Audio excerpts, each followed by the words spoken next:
India പാകിസ്ഥാനും തമ്മിലുള്ള സംഘർഷം നടക്കുന്നതിനിടയിലും ഒരു തിരഞ്ഞെടുപ്പ് ഇന്ത്യയിൽ നടന്നു എന്നുള്ളതാണ്. മെയ് 2, 7 തീയതികളിലാണ് ആ തിരഞ്ഞെടുപ്പ് ആസമിൽ നടന്നത്. അസമിൽ നടന്ന തിരഞ്ഞെടുപ്പിൽ BJPക്ക് വലിയ വിജയമാണ് ഉണ്ടായിരിക്കുന്നത്. അതിൽ ഏറ്റവും പ്രധാനപ്പെട്ട കാര്യം മുസ്ലിം ഭൂരിപക്ഷ മേഖലകളിലാണ് BJPക്ക് ഏറ്റവും കൂടുതൽ വിജയം നേടാനായത് എന്നുള്ളതാണ്. അവിടെയും കോൺഗ്രസ് നിലംപരിശായിരിക്കുന്നു. അപ്പോൾ കുറച്ചുകൂടി BJPയിലേക്ക് ആളുകൾ അടുക്കുന്നു എന്നാണ് നമ്മൾ മനസ്സിലാക്കേണ്ടത്. യുദ്ധത്തിൻ്റെ വലിയ ഒരു ഫലം അതാണ്. യുദ്ധം ചെയ്യുന്ന സമയത്ത്, യുദ്ധം ചെയ്യുന്ന രാജ്യത്ത് ഏത് പാർട്ടിയാണോ അധികാരത്തിലേക്കെന്ന് ആ പാർട്ടി ആ യുദ്ധത്തിൻ്റെ എല്ലാ ഫലങ്ങളും കൊയ്തെടുക്കും എന്നുള്ളതാണ്.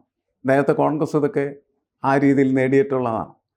ഇന്ത്യ പാകിസ്ഥാൻ യുദ്ധം കഴിഞ്ഞതിന് ശേഷം ഇന്ത്യയിൽ നടന്ന തിരഞ്ഞെടുപ്പിൽ വൻ ഭൂരിപക്ഷത്തിനാണെന്ന് കോൺഗ്രസ് ജയിച്ചു കയറിയത്. കാരണം യുദ്ധത്തിൻ്റെ ഒരു പ്രത്യേകത എന്താണെന്ന് വെച്ചാൽ നമ്മുടെ നാഷണൽ സ്പിരിറ്റ് വളരെ ദൃഢമാക്കപ്പെടുന്നു എന്നുള്ളതാണ്. ദേശീയബോധത്തെ ശക്തിപ്പെടുത്തുക, ദേശത്തുള്ള മുഴുവൻ മനുഷ്യരെ ഒറ്റക്കെട്ടാക്കി മാറ്റുക. അപ്പോൾ രാഷ്ട്രത്തിനകത്ത് നിൽക്കുന്നതായിട്ടുള്ള വിഭജനങ്ങളും വിവേചനങ്ങൾക്കും പ്രസക്തിയില്ലാതായിത്തീരും. ഈ ഇന്ത്യയും പാകിസ്ഥാനും തമ്മിൽ യുദ്ധം വരുന്ന സമയത്ത് പാകിസ്ഥാൻ കരുതിയത്, അങ്ങനെ യുദ്ധം ഉണ്ടാക്കുന്ന സമയത്ത് മുസ്ലിങ്ങളെയും അതുപോലെ ഹിന്ദുക്കളെയും തമ്മിലടിപ്പിക്കാമെന്ന് തന്നെ. അതുകൊണ്ടാണ് ഈ കലീമയൊക്കെ ചൊല്ലി വർഗീയത പരത്തി അക്രമം നടത്തിയത്. പക്ഷേ അങ്ങനെയല്ല അതിൻ്റെ റിസൾട്ട് രൂപപ്പെട്ടത്. കാശ്മീർ അടക്കമുള്ള മുഴുവൻ പ്രദേശങ്ങളും താമസിക്കുന്ന മുസ്ലിങ്ങൾ ഞങ്ങൾ ഇന്ത്യക്കാരാണ് എന്ന് ശക്തമായിട്ട് ലോകത്തോട് വിളിച്ചു പറയാൻ ആഗ്രഹിക്കുകയാണ് ചെയ്തത്. ഒറ്റക്കെട്ടായി മാറുകയാണ് ചെയ്യുന്നത്. ഇന്ത്യക്കാർ ഒറ്റക്കെട്ട്. അതിൽ മുസ്ലിമോ ഹിന്ദുവോ ക്രിസ്ത്യാനിയോ സിഖോ ഒന്നുമില്ല. അതാണ് ഈ രാഷ്ട്രബോധം എന്ന് പറയുന്നത്. ആ രാഷ്ട്രബോധം ശക്തിപ്പെട്ട് നിൽക്കുന്ന സമയത്ത് തെരഞ്ഞെടുപ്പ് നടന്നാൽ, അത് ഒരു സംസ്ഥാനത്ത് നടന്നാലും ഇന്ത്യയിൽ ഉടനീളം നടന്നാലും, ആ സമയത്ത് ആരാണോ ഭരിക്കുന്നത് ആ രാഷ്ട്രീയ പാർട്ടിക്കായിരിക്കും അതിൻ്റെ മികച്ച. ആ മെച്ചമാണ് ആസാമിൽ ഇപ്പോൾ നമ്മൾ കണ്ടത്.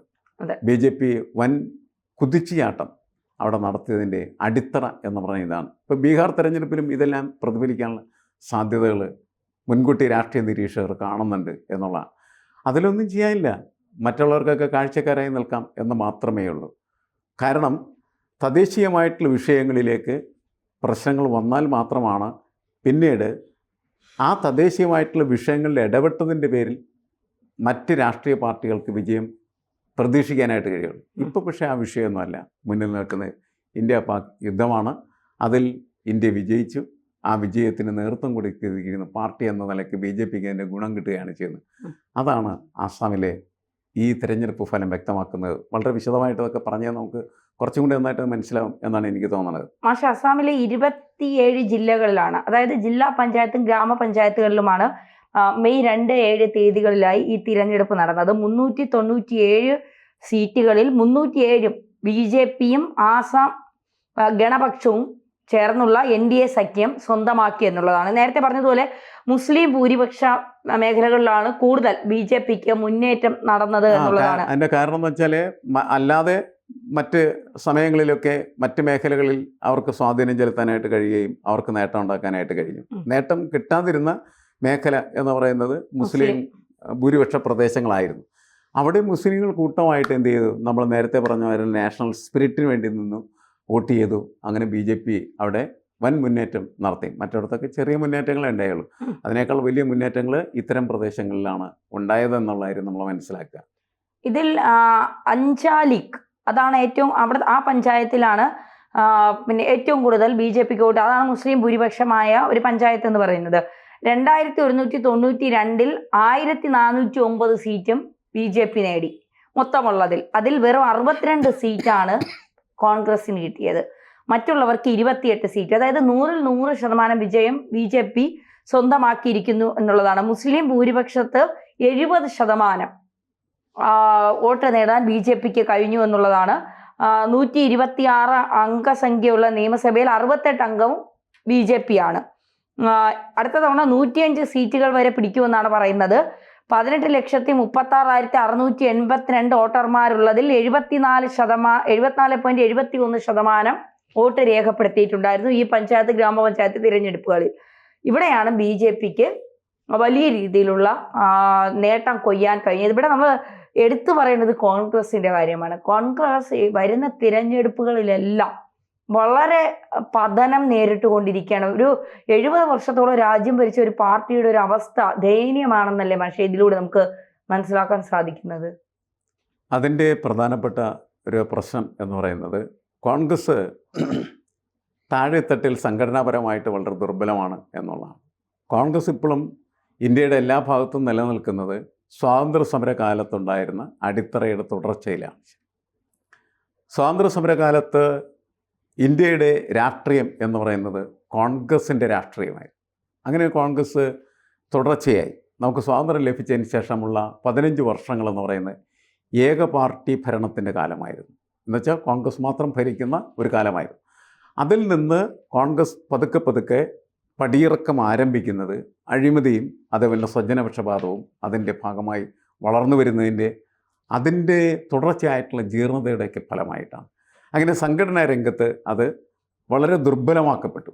ആ ദൗർബല്യമാണ് ഇപ്പോൾ തിരിച്ചുവരവിന് സാധ്യതയില്ലാത്ത തരത്തിലേക്ക് കോൺഗ്രസിനെ പിന്നോട്ട് കൊണ്ടുപോകുന്നത്. ഇപ്പോൾ കോൺഗ്രസും അതേപോലെ ബി ജെ പിയും തമ്മിൽ നമ്മൾ താരതമ്യം ചെയ്താൽ ബി ജെ പിയുടെ സംഘടനാ സംവിധാനം എന്ന് പറയുന്നത് കോൺഗ്രസിൻ്റെ സംഘടനാ സംവിധാനത്തേക്കാൾ വളരെ മെച്ചപ്പെട്ടതാണ്.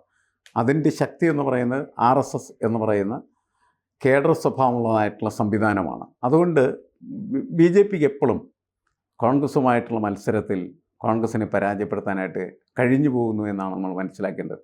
പ്രത്യേകിച്ച് ഇത്തരത്തിലുള്ള ഒരു നാഷണൽ സ്പിരിറ്റ് വർദ്ധിപ്പിക്കുകയും വികസിപ്പിക്കുകയും ചെയ്യുന്ന ഘട്ടത്തിൽ കോൺഗ്രസിന് പിടിച്ചു നിൽക്കാനായിട്ട് പറ്റാതെ പോകുന്നു. അതുകൊണ്ടാണ് ഈ ആസാം തിരഞ്ഞെടുപ്പിൽ ഇത്രമാത്രം പിന്നോട്ട് പോകാനായിട്ട് കോൺഗ്രസ്സിനെ പറ്റിയത്. അല്ലെങ്കിൽ അവരങ്ങനെ പിന്നോട്ട് പോയതിൻ്റെ ഒരു കാരണം അതാണ് എന്ന് നമ്മൾ മനസ്സിലാക്കണം. ഇതിൽ നിന്ന് തിരിച്ചു വരണമെങ്കിൽ കോൺഗ്രസ് താഴെത്തട്ടിൽ ശക്തമായിട്ടുള്ള അടിത്തറ നിർമ്മിച്ച് അതിൻ്റെ അടിസ്ഥാനത്തിൽ രാഷ്ട്രീയ പ്രവർത്തനം നടത്താനായിട്ട് തുടങ്ങേണ്ടതാണ്.